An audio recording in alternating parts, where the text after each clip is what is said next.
lots of teachers and their students are sometimes frustrated with Google Classroom because they don't know how to navigate around Google Classroom, and it seems like a confusing place. And this is especially true if you've kind of been thrown into starting with Google Classroom with a lot of training and you haven't really had time to help your kids navigate there. One of the first things that happens is teachers look at the first page that pops up when you open your classroom, and you get to this stream. And the stream is just this great big list of all the items that are added in the order that they're added. So I always tell teachers to come to the classwork page, and this is where you would want to direct students as well.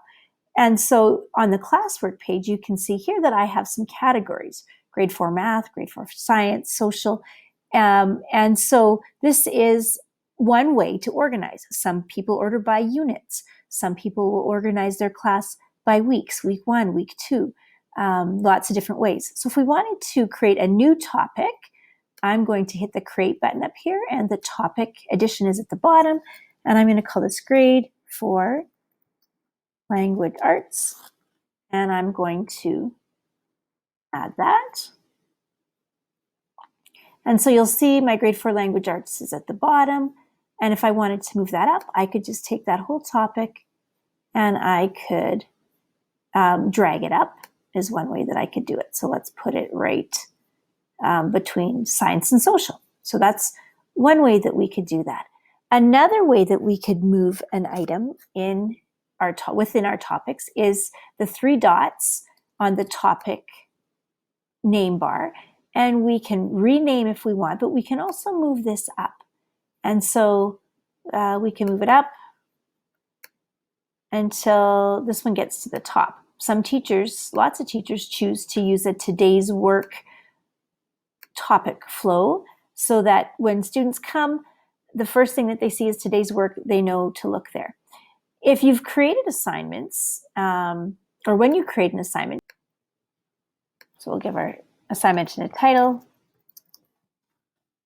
and I can add instructions, I can add anything that I want, but down over on the right-hand side, this is where we choose to add it to our topic. So I'm going to choose to add this to language arts, and then I will assign that. And now you'll notice that poem for today now shows up under language arts. Now let's say I have a couple items that I haven't yet organized. I've decided to use topics, but maybe I hadn't when I started. I can take any of these items and I can move them into the right spot. So Fractured Fairy Tales, that would come under language arts. And Great Canadian Profile Assignment, let's say I wanted to move that into today's work. You'll notice that this is a draft, and so you can also move drafts around.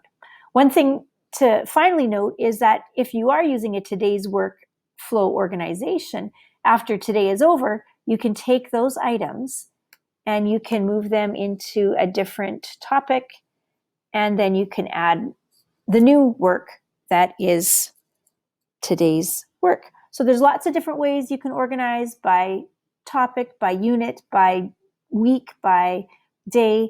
But the important thing is that you are using Classwork because it makes it so much easier for you and your students to find your way around in Google Classroom.